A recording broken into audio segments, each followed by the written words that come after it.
पक्के भय देह ऐसा हम मान सकते हैं। तो पक्के भय देह से अभी हमें एसएसडी और ग्राफिक कार्ड्स अपडेट किए हैं, तो अभी हम कुछ ऐड ऑन करना है तो अभी आसानी से ऐड कर सकते हैं। तो ऐसे भक्ति की प्राप्ति हम समझ सकते हैं। अभी सांख्येपि भगवच्चीते फलमेतन न चान्यथा समर्पणात् कर्माणां च भक्तिर्भवति नैष्ठिकी। तो सांख्य में भी अगर सांख्य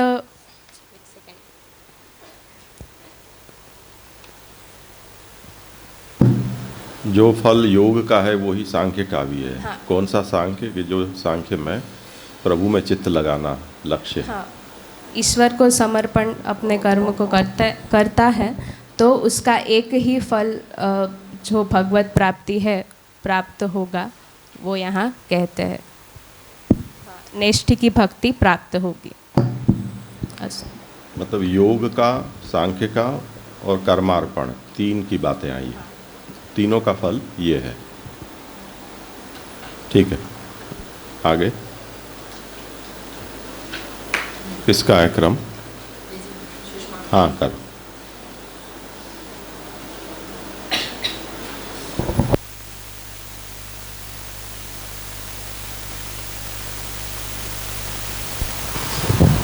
जय श्री, आपको दंडवत प्रणाम।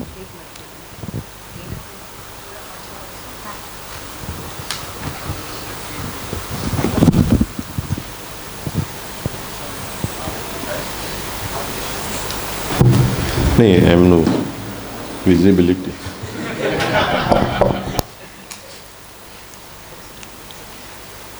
योग, सांख्य और कर्म करके जो भक्ति पैदा होती है वो नियत फल है, और भगवत भक्ति उपायंतर जो है वो भक्ति को ही प्राप्त करे है। वो अगले श्लोक में आयो। अभी ये श्लोक में है 276वां श्लोक। योगेन तु निषिद्धेन यदि देह प्रसिद्ध्यति तदा कल्पांत पर्यंतम भावना तस्तु सत्फलम अन्यथा नरके पातो दृढ़ भूमौ तु संस्थिति ही। अभी यहाँ इदानीम करके कहे हैं कि जो देह की सिद्धि और निषिद्ध प्रकार से करे तो वहाँ क्या होवे है, तो देह सिद्ध होवे तो वो तो साधना को एक पार्ट है, और ध्यान और धारणा करके जो सिद्धि प्राप्त करनी है तो शीघ्रता से या तो फिर धीरज से योग साधना करे है तो हमें भगवत भावना करे तब कल्प यानी लंबे समय के बाद श्रेष्ठ फल मिले हैं। निषिद्ध योग कापालिक आदि वगैरह को जो योग है वो तो निषिद्ध योग है, और महादेव जी ने कहो है वह रीति से अगर देह सिद्ध हो गयो तो कल्प के अंत तक भगवान को अगर ध्यान करे तो वो श्रेष्ठ फल हो जाएगा। और यदि भगवान के ध्यान के बगैर देह को नाश भी हो जावे तो योग से भस्म, अस्थि धारणा आदि निषिद्ध चरण से नरकपात होवे है। और दृढ़ हृदय में अगर योग आरंभ सिद्ध होवे वैसो देह को त्याग अगर हो जावे तो दूसरे जन्म में पूर्व जन्म की वासना करके योग अभ्यास करके वो जीव मुक्त हो जावे है। वो अति पाक्षिका पार्यो मार्ग करके मेरो निरूपण हो गयो जी। हाँ हाँ, अच्छा किया।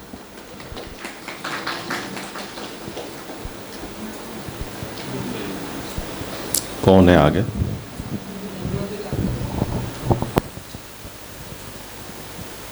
श्री महाप्रभु जी ने दंडवत प्रणाम। उपस्थित वल्लभ कुल ने दंडवत प्रणाम और सर्व वैष्णव ने भगवत स्मरण। ना वांधो नहीं। मेरे दो श्लोक है 277 और 278। इसके पहले के श्लोक देखें तो भगवान की इच्छा अनुसार किए सांख्य योग तथा कर्मार्पण भक्ति को उत्पन्न करे है। इस प्रकार सु अर्थ कर्मने के अर्पण करी वेसु निश्चय करके नैष्ठिक की भक्ति होवे है। शाक्त मार्ग में सांख्य योग वगैरह मिले हैं वो सर्वथा निषिद्ध है। साथ साथ जो यहाँ निंदनीय है उसके वहाँ ग्राह्य है। धर्म मार्ग में जो न करने लायक और अपवित्र मांस आदि भक्षण, सुरपान आदि होता है। शाक्त मार्ग में 7 भेद है: वैदिक, वैष्णव, शैव, शक्ति, वाम, सिद्धांत, कौल। यहाँ सिद्धांत तथा कौल इन दोनों के फल कहत है। सिद्धांत आसुर है, वामे सब मिथ्या है। कर्म सर्वथा त्याग करनो तथा भक्ति सर्वथा त्याग करनी, तामे केवल वाणी की चतुराई सो मनुष्य को मोह करावे है। सांख्य में लोक निग्रह, लोक संग्रह नियामक है। कौलन को तो लोक की अपेक्षा ही नहीं है। प्रचंड रंडा स्त्री दीक्षा करके भी पत्नी बन जावे है। चर्म के चिन्ह वारे दिगंबर सूर, मांस आदि भक्षण में पारायण रहे हैं। कौल पाप रूपी दुराचारी कहावे है। उनको अनुग्रह निग्रह, शाप, वरदान आदि रूप लौकिक दृढ़ फल हुए हैं। उनके मार्ग में दुष्ट तापसी सेवा करके फल सिद्धि है। सिद्धांत और कौल दोनों को अंत में नरक ही फल है। धन्यवाद प्रणाम दीदी। अस्तु। सुंदर।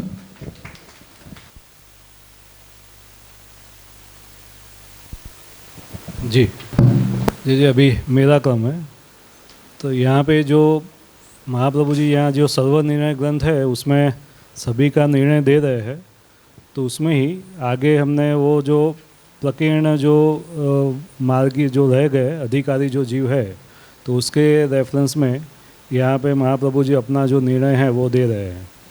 आगे के जो श्लोक से उनमें हमने वो उपासना मार्गीय, योग और सांख्य मार्गीय और निषिद्ध योग मार्गीय का जो फल है वो हमने देख लिया। अभी यहाँ पे शाक्त मार्ग की बात चल रही है। यहाँ पे जैसे आपने बताया था कि शाक्त मार्ग जो है, यहाँ पे जो बात हो रही है वो शाक्त मार्ग जो निषिद्ध है उसके लिए महाप्रभु जी निर्णय दे रहे हैं।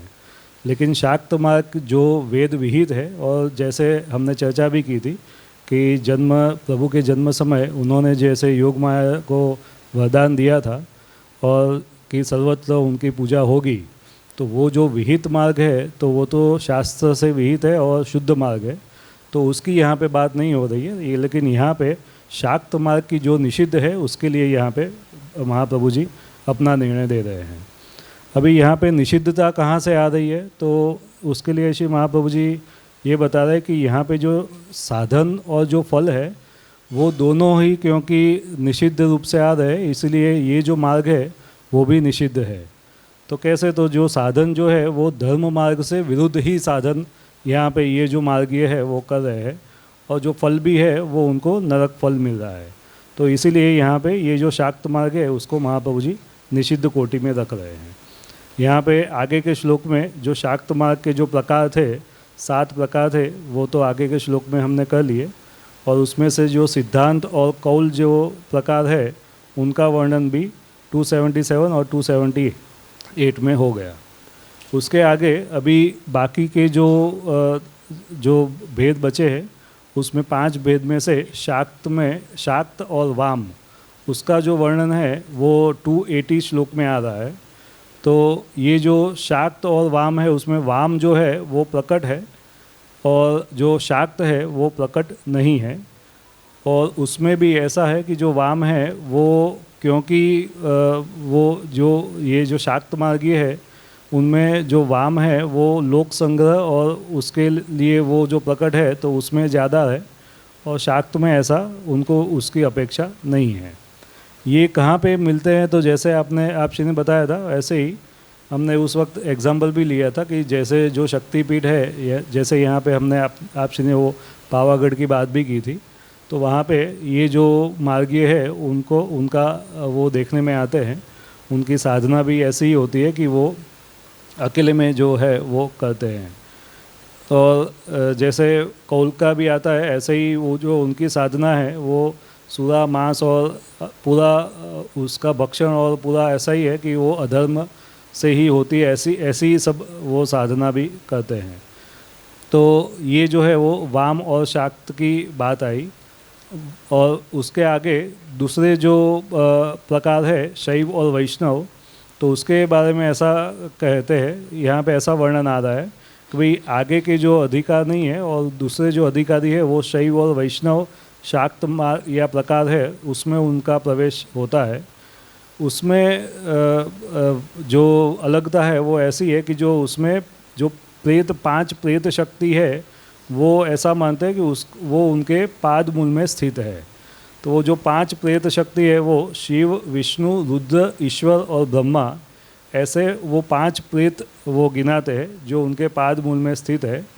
और वही वो जो 5 उनको ही वो फिर उसका ही पूजन या तो उपासना वो करते हैं, यही नाम धर के। लेकिन यहाँ पे इसीलिए उनका जो प्रकार है वो शैव और वैष्णव ऐसा नाम भी आया। लेकिन उसको हमको जो गुणावतार शैव और वैष्णव है उससे हमको मिक्स नहीं करना चाहिए, क्योंकि ये जो दोनों पदार्थ न्यारे न्यारे हैं, ये तो जो है वो प्रेत शक्ति है और वो तो प्रभु के गुणावतार है। सो वो दोनों को मिक्स नहीं करना चाहिए। तो इस प्रकार से यहाँ पे शैव और वैष्णव का निर्णय दिया। और आगे जो बचा हुआ जो वैदिक जो प्रकार है उसके बारे में कहते हैं कि जो वैदिक प्रकार के शाक्त है वो भी आगे कहे ऐसे ही वो लोक संग्रह के अर्थ और सन्मार्ग के अर्थ वो कर्म में आसक्ति रखते हैं। क्योंकि वो कर्म में आसक्ति रखते हैं इसलिए शायद उनको वैदिक कहा गया है। लेकिन उनका जो कर्म में आसक्ति है वो भी वो लोक संग्रह के अर्थ या तो सम्मान के अर्थ ही होती है। तो वो भी कोई उत्तम प्रकार नहीं है और उनके जो सेवक है वो भी ऐसे ही होते हैं। अभी यहाँ पे क्योंकि ये जो पूरा प्रकार है वो पूरा अधर्म पे ही है या तो धर्म के विरुद्ध ही प्रकार है, इसलिए महाप्रभु जी यहाँ पे इसका निर्णय भी दे रहे हैं और साथ में वो भी बता रहे हैं कि जो भक्ति मार्गीय है उनको ये 7 प्रकार जो शाक्त मत के है कि जिनके प्रवर्तक जो शिव खुद है, लेकिन फिर भी हमको इससे दूर ही रहना चाहिए, सर्वथा उसको त्याग करना चाहिए। ये महाप्रभु जी ने एक रेड लाइट वहाँ पे दिखा दी है, क्योंकि ये खुद भी महापात की है और ऐसे ही उनके संसर्ग से हमारा भी पतन ही होगा, तो उनसे बहुत ही दूर रहना चाहिए, ये भी बात की। फिर यहाँ पे ये बात आ रही है कि भाई ये जो है वो शिवजी ने यहाँ पे ये जो है वो उसका फिर प्रवर्तन क्यों किया कलयुग में, क्योंकि जो आधिदैविक जो जीव है, दैवी जीव है, उनके बीच में ये आसुर जीवन न आ जाए या तो वो व्यर्थी उत्पात न करे और ये आसुर जीव है उनका क्षय हो जाए, उसके लिए ही ये जो मत है उसका प्रवर्तन शिवजी ने खुद श्री ठाकुर जी की इच्छा से ही किया है। वो भी यहाँ पे 279 श्लोक में बता रहे हैं कि जिससे ये जो है वहाँ पे ऐसी कोई अनुपपत्ति नहीं है, यानी कि जो भी हो रहा है वो प्रभु की इच्छा से ही इनका भी प्रवर्तन हो रहा है। लेकिन ये जो है वो ऐसा है कि आंसू जो है उनके क्षय के लिए, तो भक्ति मार्गियों को इनसे दूर रहना चाहिए। यहाँ तक वो आ रहा है इनका। प्रणाम जय जय। हाँ, ईश्वर और ब्रह्मा, इसमें जो है शिव और रुद्र को कैसे भेद करना, सो तो एक ही गिन हो जाए। नहीं, जैसे विष्णु और महाविष्णु, अच्छा, ऐसे ही रुद्र और शिव। तो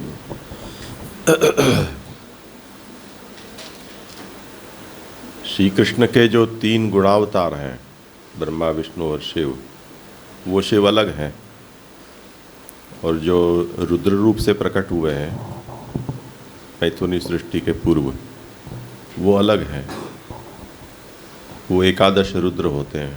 तो उनको जहाँ ब्रह्मा जी ने आज्ञा दी थी सृष्टि प्रकट करने की, हाँ, वही रुद्र। हाँ, जे जे एक पॉइंट में यहाँ पे सॉरी भूल गया। जे जे आपने यहाँ पे ये जो कौल की बात हुई थी उसमें आप जी ने वो डामर तंत्र की भी बात की थी कि उनका जो आचार है वो कुछ इस तरीके से कुछ डरावना ही रहता है कि वो पति को वश करो या तो किसी को मार डालो या तो ये सब पूरा प्रकार रहता है। तो इसीलिए ये पूरा तामसी जो है वो ही आचार है। तो इसीलिए श्री महाप्रभु जी ने इनसे दूर रहने की बात की है।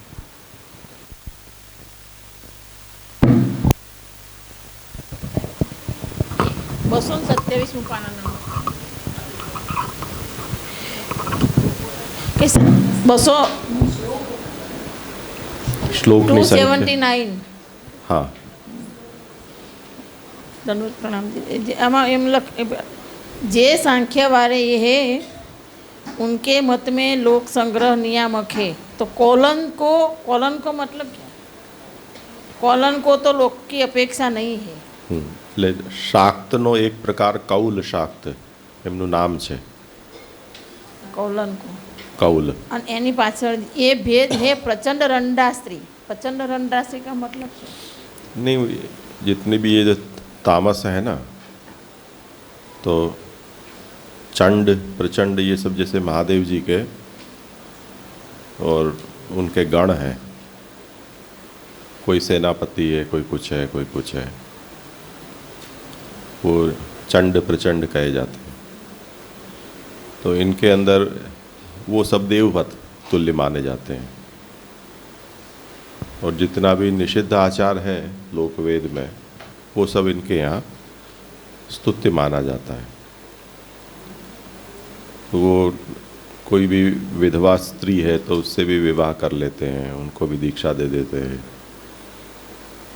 इस प्रकार से। तो दीक्षा का मतलब ही वहाँ ये है कि वो उनसे शादी कर लेते हैं।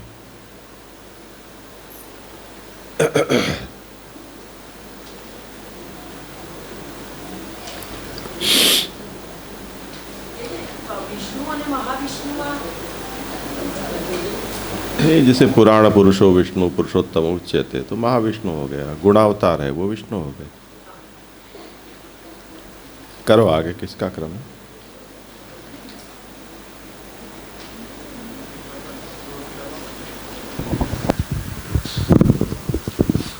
आचार्य त्रय को मेरा प्रणाम। वल्लभ कुल विराजमान वल्लभ कुल को मेरा प्रणाम। अभी तक हमने शाक्त धर्म के बारे में देखा। महादेव जी द्वारा प्रेरित छल और सांख्य योग से शक्ति उपासना का 7 प्रकार, बृहस्पति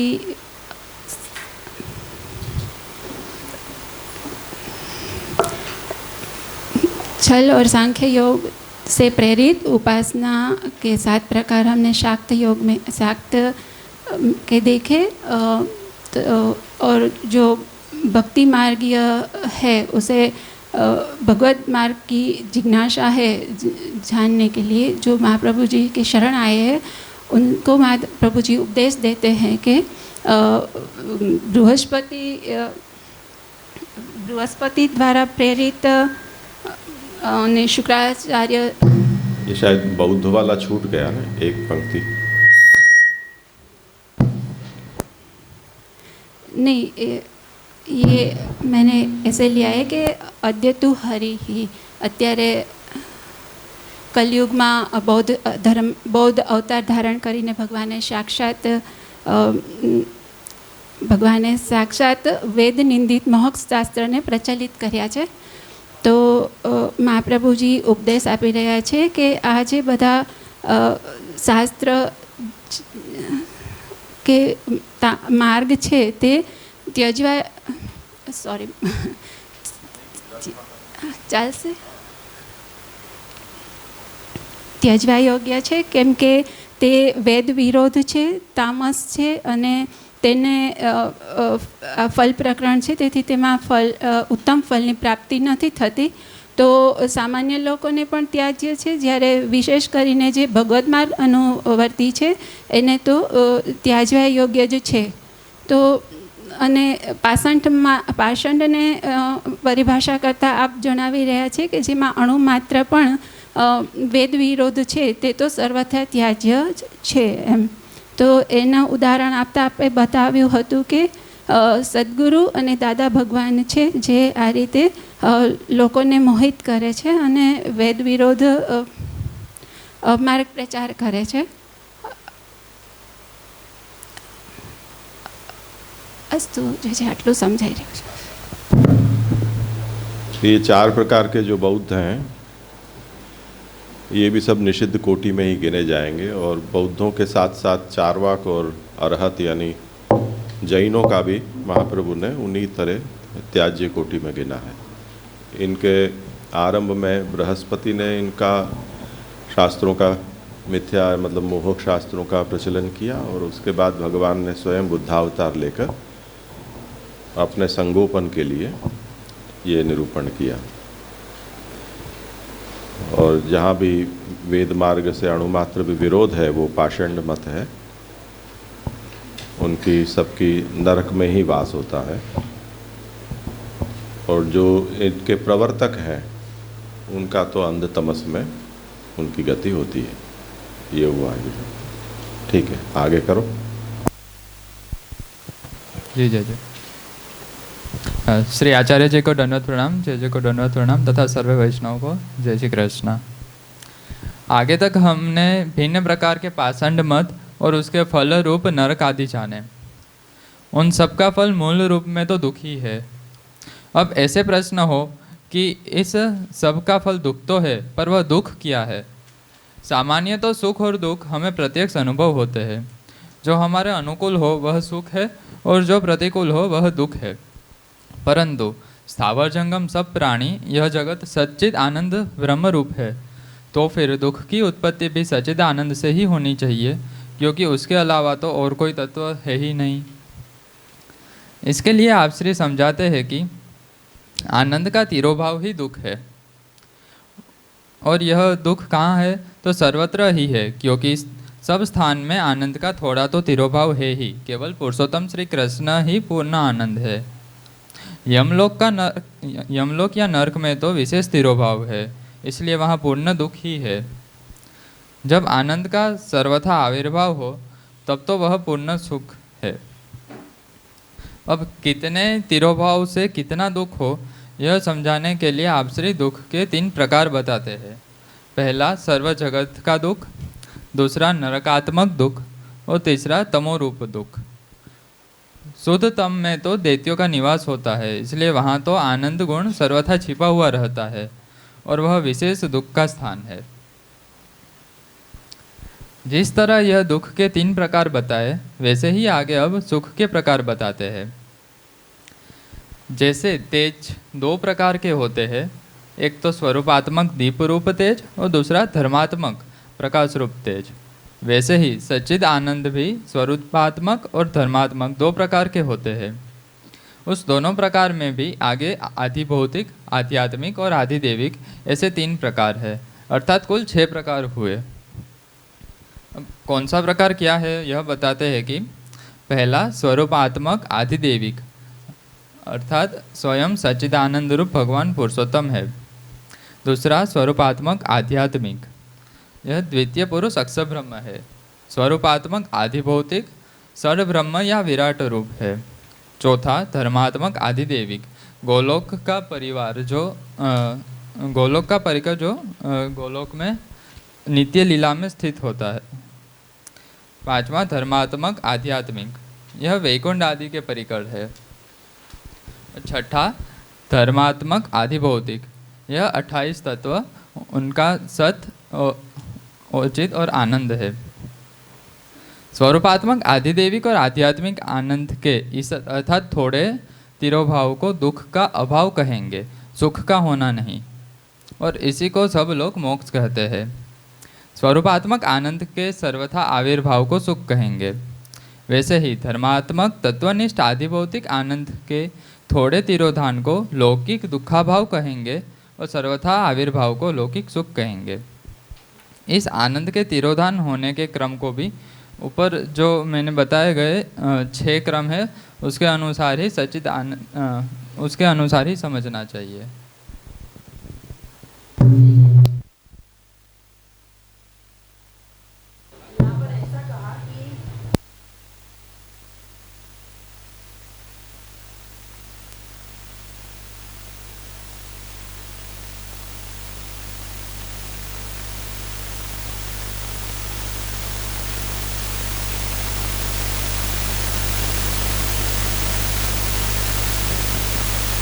समझ रहे हैं? गोलोक रमा वैकुंठ नहीं है, वो दूसरा वाला जो है आध्यात्मिक है वो। हाँ हाँ, ठीक है। तो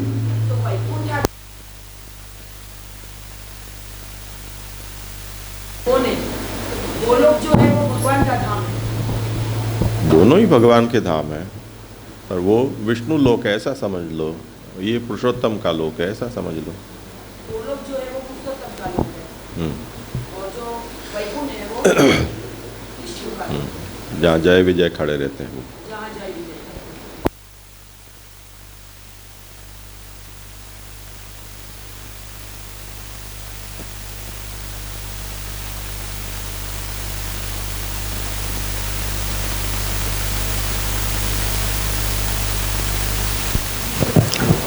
धन्यवाद प्रणाम जय जी। आगे हमने जो सुख और दुख, जो आनंद के आविर्भाव तिरोभाव से जो सुख और दुख होता है वो देखा। तो जगत में सभी को सुख दुख एक समान नहीं होता और उसमें जो न्यूनाधिक के भाव होता है जिसकी वजह से अलग अलग जो भाव होते हैं, तो उसका निरूपण अब आगे के श्लोक से करते हैं कि सर्वथा युद्गमः कामो धर्मिणस्तु सुखम स्मृतम द्वेष क्रोधस तथा दुखम पूर्ववत दुख धर्मतः। मतलब कि जो यहाँ पे जो धर्म आकार, आगे कह रहे कि धर्म आकार तावन मात्र प्रकटने इच्छात्वम, तो जो इच्छा काम वगैरह जो आकार है, जो सुख के आकार है, तो उसका निरूपण आगे बता रहे हैं कि किसी भी विषय में जो रुचि होती है, तो वो रुचि या उसकी आशंसा जो होती है उसकी वजह से जो कुछ प्रकट सुख होता है उसको इच्छा कहते हैं, और उससे जो अधिक सुख होता है उसको काम कहते हैं। और ये इच्छा और काम की जो पूर्ति होती है उससे जो अनुकूल बुद्धि होती है और उससे जो मन में जो आनंद आता है, मानस आनंद, उसको सुख कहते हैं। और उसके सामने जो प्रतिकूल बुद्धि से या जो प्रतिकूल बुद्धि से जो हमें मिलता है, तो जो उसकी विषय की अनाशंसा रूप होता है उसको द्वेष कहते हैं, और वो जो अधिक प्रकट होता है तो उसे क्रोध कहते हैं। और जो अनाशा से विषय है उसका जो अनुभव करने की जो इच्छा नहीं है उसका जो अनुभव करते हैं, तो जो प्रतिकूल बुद्धि होती है उसको, उसकी वजह से जो मानस आनंद का तिरोभाव होता है उसे दुख कहते हैं। तो इस तरह से इच्छा काम से सुख होता है और द्वेष क्रोध से दुख होता है। अब यहाँ पे जो सुख और दुख का जो इंडिविजुअल हमने समझाया, उसके बाद सुख और दुख जो धर्ममय दोनों साथ में होते हैं, तो उससे जो लोभ मोह आदि जो होते हैं उसका निरूपण आगे की श्लोक में कह रहे हैं कि पदार्थ की अत्यंत अभिलाषा सो प्रकट भय सुख के आकार की, तथा अन्य जीव के अर्थ अनाशंसा सो, अर्थात कि मुझे ये प्राप्त हो जाए वह सुख और अन्य को प्राप्त ना हो ऐसा दुख, तो ऐसी इच्छा से जो प्रकट भय जो सुख और दुख की एकता है उसको नाम लोभ है। अब जैसे कोई वृक्ष में एक लता सो दो पत्र उत्पन्न होए और वे न्यारे न्यारे घाट के होए, ऐसे एक राग अर्थात कि प्रीति सो उत्पन्न भय मोह दो रूप वारो है।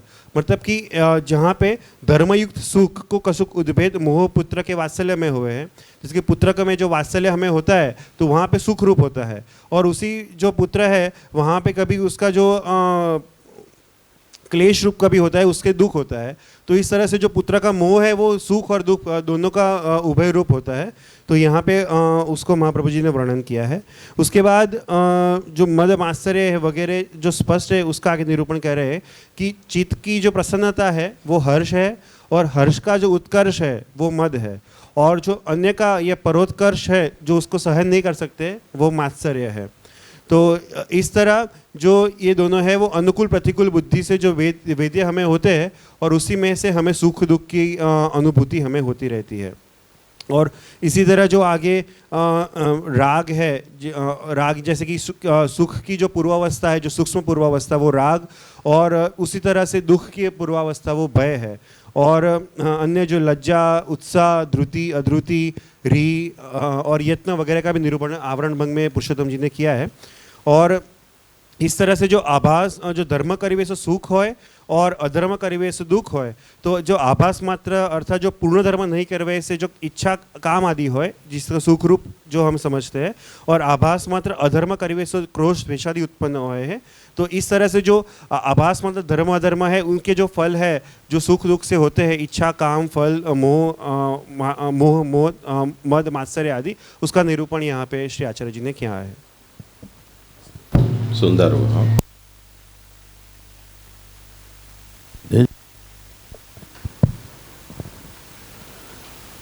ये जो आप जो कल समझाए थे उसमें मैंने यहाँ लिखा हुआ सुख दुख को स्वयं स्वयं पैदा करना नहीं चाहिए।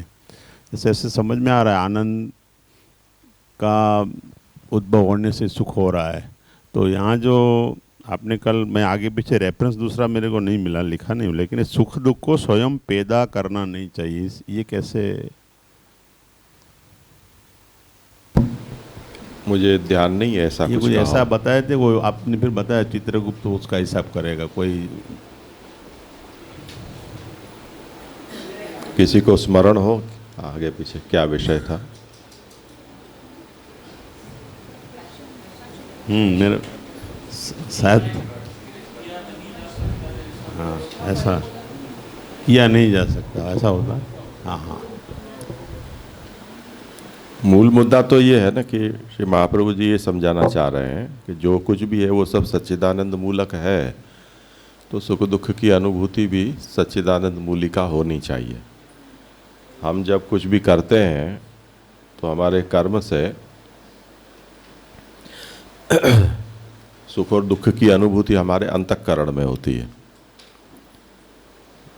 मैं सुखी हूँ, मैं दुखी हूँ, ऐसा जब हम कहते हैं तो मैं पद का प्रयोग करते हैं, तो मैं वही अहंकार ही है ना, तो अंतःकरण में वो हमें स्फुरित होता है। अब जो स्फुरित होता है वो तो हमें होता है, उसमें हमें ऐसा लगता है कि हमारे प्रयत्न से हमने सुख पैदा किया या दुख पैदा किया। पर यदि हम इसकी जो तत्व विवेचना है वो करें तो सुख क्या है, तो वहाँ आनंद का ही कोई न कोई प्रकार से आविर्भाव है, वो सुख है। तो आनंद का आविर्भाव होने पर उसके करस्पॉन्डिंग व्यक्ति है, उसमें सुखानुभूति होती है। तो उसका मूल है वो आनंद में है, ऐसा समझ में आता है। जैसे हम अपने जितने भी इमोशंस हैं, उन इमोशंस को जो साइकोलॉजी है वो उसकी व्याख्या अपने ढंग से करती है, जो बिहेवियरल साइंस है वो। और उसी को यदि बायोलॉजी वाले हैं वो कहेंगे तो वो क्या कहेंगे कि हमारे भीतर कई प्रकार के हार्मोन्स होते हैं, उसमें जैसे एक डोपामाइन करके एक हार्मोन होता है, तो जब वो हार्मोन रिलीज़ होता है तो मैं सुखी हूँ, ऐसी हमें अनुभूति होती है। तो अब वो एक ही जो बात है उसकी दो तरह से व्याख्या हो गई। एक कोई कहेगा कि मैंने तुमको गिफ्ट दी तो तुम खुश हो गए, तो खुशी होने का कारण वो उपहार है, या आपको समोसा खा लिए तो आप खुश हो गए, तो समोसा को आप खुशी का कारण कहोगे। पर बुद्धि में यदि वो सुखानुभूति हो रही है तो बुद्धि में एक डोपामाइन करके एक हार्मोन है या जो भी कुछ होता होगा ऐसा, वो रिलीज होता है जिसके कारण सुख का अनुभव होता है। अब उसमें साक्षात कारण समोसा होना जरूरी नहीं है, क्योंकि यदि ऐसा हो तो कई लोग ऐसे भी होंगे, जैसे अभी मेरा स्वाद चला गया है, कोरोना नहीं है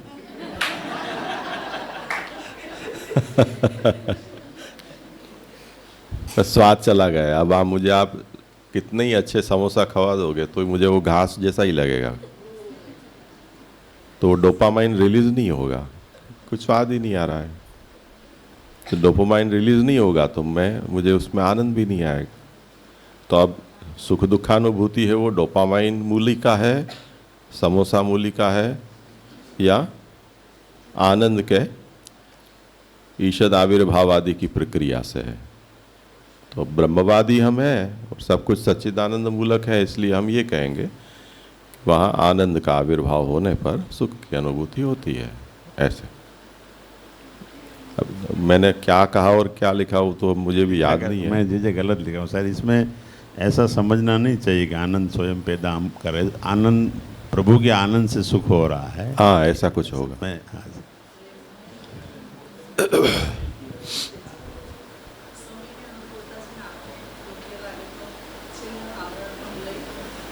हमारा तय हो गया पूरा ये? हाँ तो कर लो पहले। जे एक मिनट, ये जे आगे के जो श्लोक आए जिसमें वो आनंद का जो हमने वो देखा, उसका तिरोभाव और आविर्भाव की जो बात हुई, तो उसमें जे यहाँ पे वो स्वरूपात्मक और धर्मात्मक दोनों तरह से आनंद का आविर्भाव और तिरोभाव दिखा के वो फल में जो भेद है वो दिखा रहे हैं। तो फिर यहाँ पे बात ऐसी हो गई जैसे कि जो फल में जो भेद भी आ रहा है, यानी कि ज्ञानी और भक्ति मार्गी है या तो और भी जो है उसमें जो भेद आ रहा है वो आनंद की वो जो क्वांटिटी है उससे ही आ रहा है, ऐसे ऐसे समझना है। क्योंकि आनंद की अधिकता है या तो पूर्ण रूप से आनंद आ रहा है, तो फिर वहाँ पे वो स्वरूपात्मक है, तो वहाँ पे हमने गोलोक का परिकर भी देखा और वैकुंठ आदि का भी देखा, तो वहाँ पे भक्ति मार्गीय फल भी आ गया और नीचे फिर वो मोक्ष की भी बात हो गई। तो जो जो जो आ रही हो आनंद की न्यूनता और आधिक्य से ही वो डिफरेंस हो रहा है, ऐसे फल में ऐसे समझना है। वही तो समझा रहे हैं ना, फल में तारतम्य जो है उसमें भगवत नित्य लीला लोक जो गोलोक है वहाँ जो धर्मभूत आनंद है वो उसका आधिदैविक स्वरूप है, और पुरुषोत्तम में धर्मीभूत आनंद है वो उसका आधिदैविक स्वरूप है। उसकी प्राप्ति जिससे होती है वो भक्ति मार्ग सर्वाधिक श्रेष्ठ मार्ग हुआ। और जो भी है अक्षर की प्राप्ति हो या वैकुंठ की प्राप्ति हो अथवा ब्रह्मांड में किसी का देह विलय हो या 28 तत्वों में धर्मभूत जो आनंद है उस आनंद का वहाँ आविर्भाव हो, तो वो इस तरह से उससे निकृष्टतर फलों का निरूपण ये सब किया जा रहा है। तो अब फल की दृष्टि से यदि हम मार्ग की श्रेष्ठता सोचें तो जिसमें श्रेष्ठतम फल प्राप्त हो वो मार्ग भी श्रेष्ठ होगा, तो यही निरूपण करना यहाँ अभिलषित है। यानी क्वालिटी में फेर नहीं है, यानी आनंद का जो है वो तो मूल तो वही है, लेकिन उसकी क्वांटिटी में ऐसे फेर आ रहा है कि सर्वाधिकता आधिक्य और न्यूनता ऐसे आ रहा है और उससे ही तारतम्य हो रहा है, ऐसा ठीक है ना।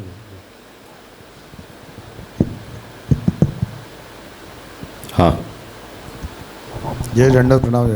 जैसे अभी आपने शुरू में जो है ये पुरुषोत्तम महाराज जी ने जो बताया आवरण भाग में, उस संबंध में आपने बताया कि सबसे पहले जीव जो है यानी किसी वैष्णव के संग में आकर के उस मार्ग को समझता है, इसके बाद में प्रवेश पाने के लिए यानी उसको उसके हृदय में अंकुरण होता है, भक्ति का अंकुरित होता है, और इसके बाद जो है द्वारभूत गुरु के द्वारा वो प्रवेश पाता है यानी महाप्रभु जी तक पहुंचता है। फिर महाप्रभु जी को और प्रभु में अभेद बुद्धि जब उसकी हो जाती है तब वो जो है माने महाप्रभु जी ग्रंथों का यानी अध्ययन करते हुए उनकी सेवा में रत रहता है। इस तरह का क्रम आप श्री ने अभी समझाया, और ये प्रश्न शुरू में भी था, चूँकि रह गया था, मेरा छूट गया था, नहीं कर पाया, आपने कहा बाद में देखेंगे, तो आपने अभी बोला इसमें, तो इसमें मेरी अभी जिज्ञासा रहेगी थोड़ी सी। आपने बात बताया कि द्वारभूत गुरु के द्वारा। अब द्वारभूत गुरु शब्द ये हम बहुत दिनों सुनते भी आए हैं और इसकी परिभाषा अनेक प्रकार की सुनते आए हैं लोगों के द्वारा, तो इसकी परिभाषा थोड़ा क्लियर नहीं हो पा रही है। क्यों? अब हम जो सुन रहे हैं थोड़ा जगह हमारे भी गलत शब्दों में मैं थोड़ा बोलूँगा, कृपा करें, जो क्षमा करें, कि आज बल्लभ कुल जो है अपने आप को द्वारभूत की जगह पर जो है क्या कहते हैं कि हम पुरुषोत्तम हैं और हम पुरुषोत्तम की तरह वो खुद की अपनी सेवा जो है पुरुषोत्तम की तरह करवाने लगे हैं, और अधिकांश स्तर वैष्णव वर्ग जो है 99% ऐसा काम करने लगा है। तो उसमें जो है अधिकांश स्तर वैष्णव भ्रमित हो रहे हैं, मुसीबत में है। यह द्वारभूत शब्द के पीछे वो कहते हैं वो भू भक्त प्रचार करते स्वान्वय करते प्रता, यानी महाप्रभु जी ने अपना संपूर्ण प्रभुत्व अपने वंश में स्थापित कर दिया है, पर उसकी परिभाषा उसकी टीका को भी लोगों ने परिवर्तित कर दिया है, उसकी टीका कुछ अलग प्रकार से है। अभी आप श्री ने ये ग्रंथ दिया था मुझे गुजराती में पुस्तक जो छपने को, उसमें भी जो है स्ववंश क्या बताया है, केवल महाप्रभु जी के यानी औरस पुत्र गोसाई जी और गोपीनाथ जी ये उनको ही अपने संपूर्ण प्रभुत्व दिया है, अन्य को नहीं दिया। और उसी क्रम में घटते क्रम में धीरे धीरे आमतौर पर भी अपन देखते हैं, भगवान के अवतार में भी अपन देखते हैं, तब भी वो घटते क्रम में चला जाता है, इस तरह से रहा है। तो वो प्रैक्टिकली बात है, सही बात है। पर जो द्वारभूत का जो है शब्द क्लियर जो है मैं दोबारा एक बार और सुनना चाहता हूँ आपके द्वारा। नहीं, जो मैंने कहा उसमें आपको क्या समझ में आया द्वारभूत गुरु का अर्थ? हमारी समझ में तो ये आया, थोड़ा सा चाहे गलत माने चाहे सही माने, यानी आपके द्वारा, यानी आप वल्लभ कुल में हैं तो आपके द्वारा हम वल्लभ तक पहुँचे हैं, वल्लभ हमारे गुरु हैं, तो आप हमारे लिए द्वारभूत, मैंने ऐसा माना। अब वो गलत भी हो सकता है, सही भी हो सकता है। जैसे मैं व्यक्तिगत अपनी बात कर रहा हूँ, ये मैंने उसको मतलब खुद व्यक्तिगत बात कर रहा हूँ, और आमतौर पर जो मैंने बात कही है वो पूरे संसार में जो है लगभग भारत में इस तरह जो चल रही है, जो बात जो भ्रमित हैं लोग, उस संबंध में मैं थोड़ा चर्चा इसलिए करिए मैंने आपसे। आपकी वाणी जो है चूँकि और जगह भी जाएगी जगह, और कुछ लोगों को मैं जवाब भी दे सकूँगा कि तुम पढ़ के क्या है, और जैसे ने जो बताया तो कुछ ज़्यादा क्लियर हो जाता है थोड़ा सा। नहीं, इसमें कोई किसी प्रकार का कोई संदेह नहीं है या कोई अन्य अर्थ की कोई गुंजाइश भी नहीं है। जो आचार्य शरण कृष्ण सेवा परम वीक्ष्य दंभादि रहितम नरम श्री भागवत तत्वज्ञम भजे जिज्ञासुरादरात, ऐसा जो गुरु का लक्षण बताते हैं, और उसके बाद आगे काल कठिन आएगा, इसलिए ऐसे गुरु लक्षण वाले प्राप्त न हो तो बिना गुरु के भी तदभावे स्वयं वापी मूर्तिम कृत्वा हरे क्वचित, तो भगवत सेवा में प्रवृत्त हो जाना चाहिए। गुरु की बाट नहीं देखनी चाहिए या अयोग्य को गुरु नहीं बनाना चाहिए। तो वहाँ पुरुषोत्तम जी ने इस बात को स्पष्ट किया है कि यहाँ जो गुरु की बात हो रही है उसमें महाप्रभु ने आगे जब तदभावे स्वयं वापी कहा है, तो महाप्रभु ने इस मार्ग का गुरुत्व तो अपने में ही स्थापित कर लिया है। तो अब जो भी और जो कोई भी है जो दीक्षा देते हैं या मार्गदर्शन करते हैं, उनकी गुरु रूपता जो है वो द्वारभूत ही है। तो द्वारभूत का मतलब सीधा यही हुआ कि गुरु महाप्रभु है, और महाप्रभु तक पहुंचाने का जो द्वार है वो बाकी सब है। तो अब यदि हम ये कहें कि वल्लभ वंशज हैं, तो वल्लभ वंशज है वो सब द्वारभूत गुरु हैं, गुरु नहीं है। और ये जो शब्द है वो स्वयं ही अपने को इस बात को समझाता है कि द्वारभूत गुरु का अर्थ ये होगा कि जो गुरु तक पहुंचा है ऐसा जो हो तो वो द्वार होगा। गुरु तक नहीं पहुंचाता है तब तो फिर वो द्वार बना ही नहीं, तब फिर उसमें द्वारभूत गुरु रूपता भी तो नहीं आई ना। तो मैं कई बार इसका उदाहरण कंपाउंडर का और डॉक्टर का देता हूँ कि कंपाउंडर का काम ये है कि डॉक्टर निदान करे, और यदि दवाई ववाई भी देता हो तो दवाई का पर्चा दे दे, तो कंपाउंडर उसकी आज्ञा के अनुसार जो भी है वो सब करे। अब कोई बार ऐसा भी हो कि डॉक्टर उपस्थित ना हो और कंपाउंडर हो डिस्पेंसरी में, तो डॉक्टर की आज्ञा से कंपाउंडर भी कुछ इलाज या कुछ कर सकता है। तो ऐसी स्थिति हमें यहाँ आचार्य शरण की और उनके वंशजों की समझनी चाहिए। यदि कोई कंपाउंडर डॉक्टर अभी नहीं है तो खुद ही डॉक्टर बन जाए तो फिर सावधान हो जाना चाहिए। इसी तरह द्वारभूत गुरु है वो अपने आप को गुरु के रूप में प्रस्थापित करने लग जाए और महाप्रभु की बात अपने शिष्यों को न समझाए और महाप्रभु जी के नाम पर अपनी ही बात कहने लग जाए, तब फिर वो द्वारभूतता उसकी रही नहीं।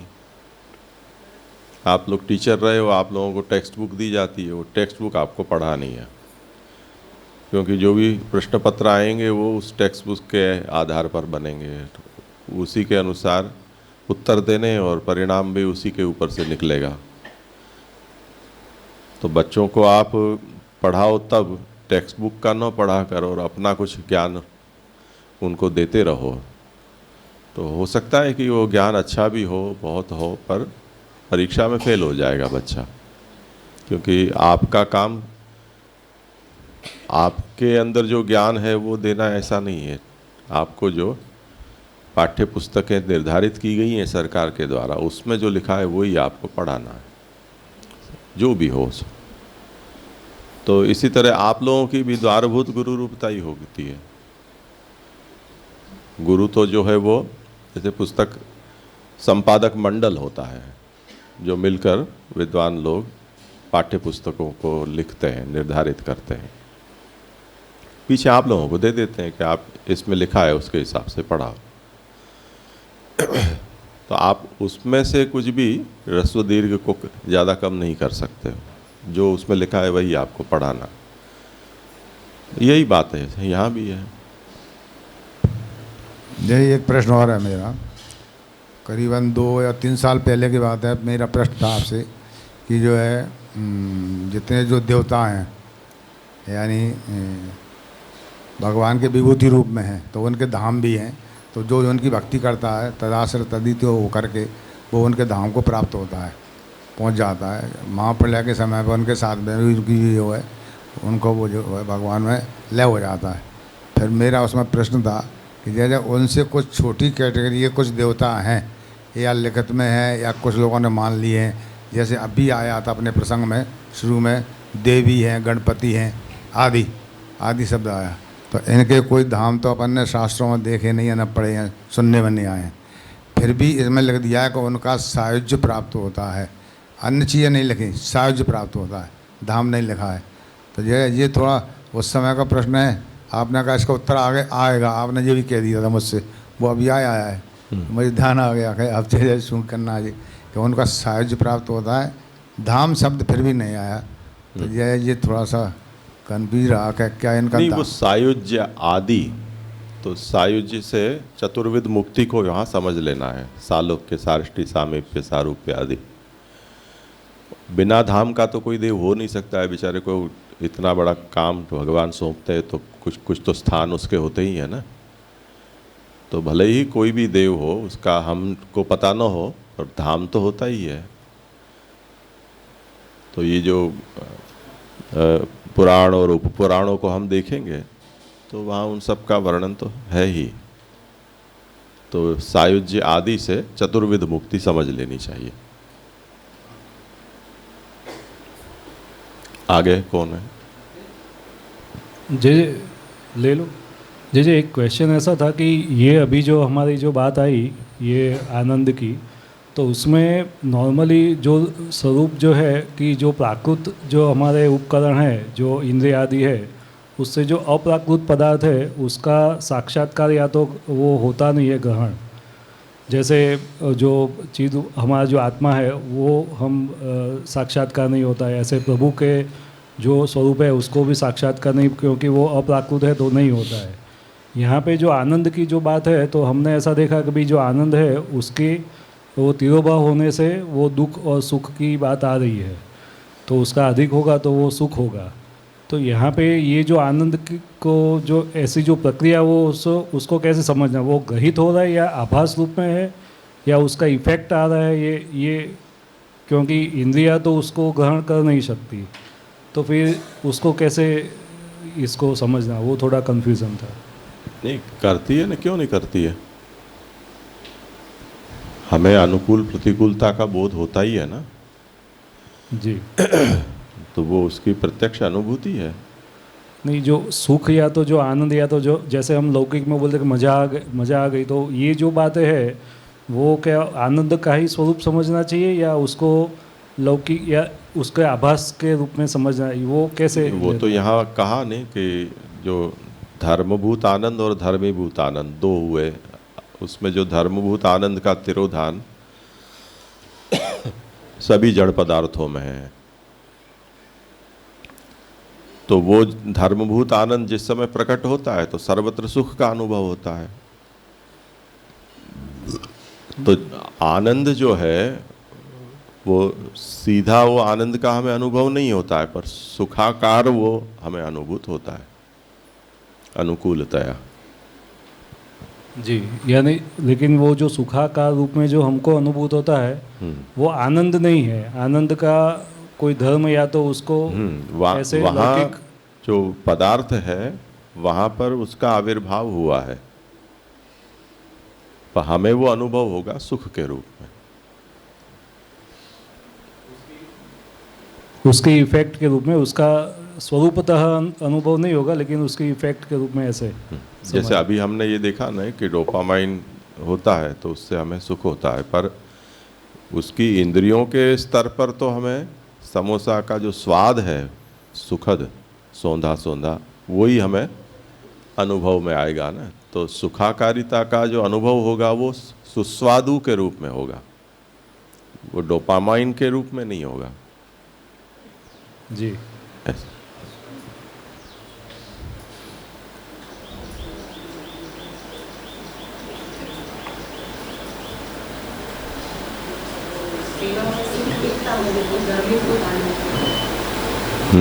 सेवा में जो सुख मिलता है वो तो धर्मीभूत। ये तो अभी इतना स्पष्ट नहीं कह सकते हैं हम।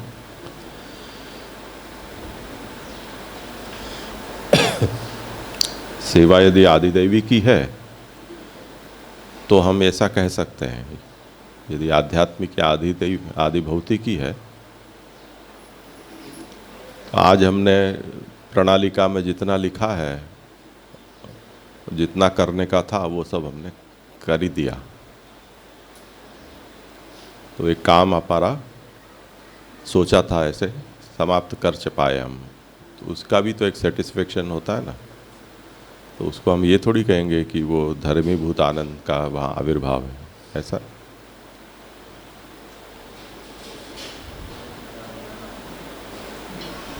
ये इसी संदर्भ में था प्रश्न था कि यहाँ पर जो दुख और सुख के संदर्भ में सर्वथा और सर्वत्र कहा है, और फिर तीन तीन भेद बताए हैं कि यमलोक में तम और जगत में, और वैसे यहाँ पर भी स्वर्गलोक में सर्वत्र और ब्रह्मानंद रूप।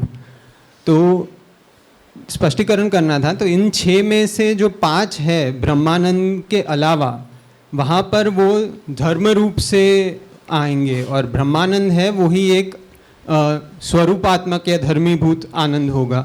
ये समझ सही होगी? नहीं, स्वरूपात्मक थोड़ी है वो। तो वो भी धर्मभूत के अंदर ही वहाँ ब्रह्मानंद में गिनेंगे। हाँ, आदिभौतिक है ना वो। क्योंकि उसे वो प्रतीति वहाँ उस लोक में, मतलब वो जहाँ जीव है वहाँ पर प्रतीति हो रही है, इसलिए। यदि जो धर्मीभूत या स्वरूपभूत जो कहा है वो पुरुषोत्तम, अक्षर